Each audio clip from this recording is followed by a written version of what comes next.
10 check for Carolina.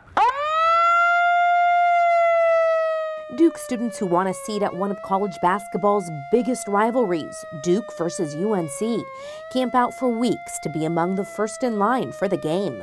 Carolina 10 check. When headline monitor Wilbur Brinskoy sounds his siren, students hustle out of their tents and check in, securing their spot in line. If someone's not here, they get a miss. If it's their second miss, they get bumped to the end of the line or to the end of the wait list. Their favorite time is like 4 a.m. and you're sound asleep, but it's killer. The process might sound a little crazy to some. We don't get grace until it goes 25 degrees or below, so we are out here sometimes in like 26-degree Fahrenheit temperatures. For tenters, there's no question, braving the cold is worth it. I've been a big Duke fan my whole life, so being able to be at the Duke-UNC game is going to be a great thing, honestly. The UNC-Duke game is always the best time of the year. Last year was probably the most fun I'd ever had in my life. And the second most fun I'd ever had in my life was the year before that. It's a tradition that started 30 years ago. I'm thrilled and honored to have been, just a little part of the first one. Kim Reed was one of the original tenters back in 1986. It's over. Then to beat Carolina was really a David and Goliath moment. As Reed looks at old photos, she recalls how tenting got started. It was 3 nights before the Duke-UNC game her senior year, when Reed and her friends were debating what time they needed to line up to get good seats. Well, 6 o'clock in the morning probably isn't going to do it. We need to get up in the middle of the night, and then that became, well, let's go out the night before, and that became, let's go out right after classes end on Friday, and that became, let's just go now. They loaded up on tents from a nearby U-Haul store. We took all the tents they had, and the next day we just walked over to Cameron and pitched them right up against the door. That was it. Their tent city needed a name, and Krzyzewskiville was born. Someone just wrote it on a card, and I can't remember to this day who wrote it, but it was just kind of funny. First of all, because still so many people around the country couldn't even pronounce Krzyzewski and would always mess up the spelling. So it was kind of an homage to him that, we know the spelling of your name and we respect you and honor you with this. Well, it's a supreme honor to have it named Krzyzewskiville.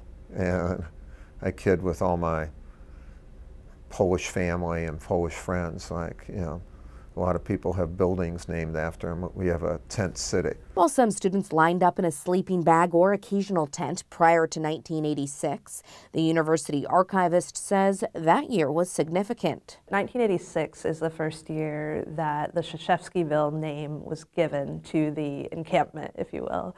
And so that's the first year that K-Ville really became its own entity, its own named thing. By the time the game started, there were 75 tents out there outside of Cameron, people waiting to get in, and at last this sort of camping out, waiting out had a name, and it became a tradition. You look out and say, okay, how lucky am I to be the Duke coach? From the outset, Coach K has embraced K-Ville, dropping by to visit tenters. That's the student saying, that thing that happens in Cameron is so important that we're willing to do this, to be in there and be part of it. They got the win, 92-90 over North Carolina.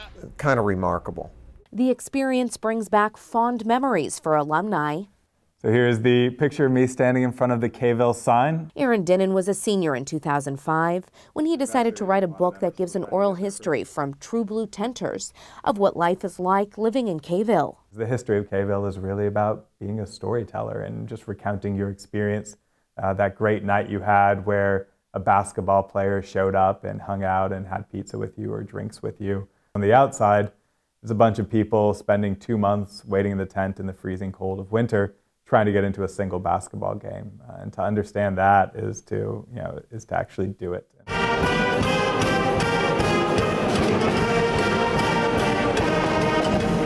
For Duke players, K-Ville provides motivation.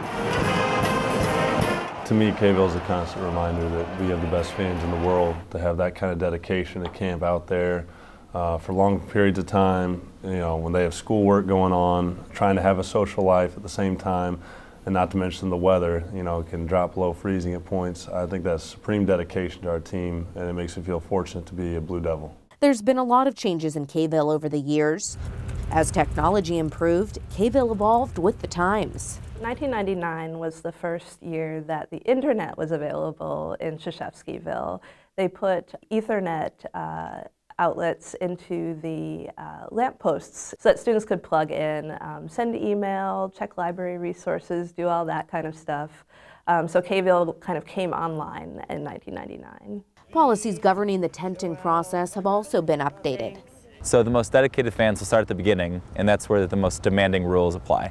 So 10 out of 12 tenters need to be in their tent every night. The length of time that people do it now is astounding, and the bureaucracy.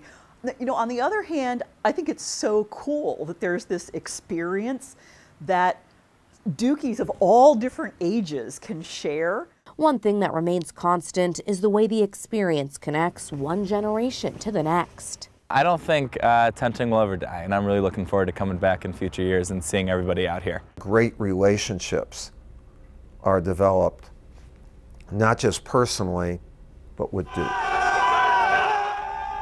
with Cameron, and with our basketball program, so that when those kids come in, after they've graduated and they look up, and hopefully we've won a banner or two, they can look up and show their kids and say, you know, we won that.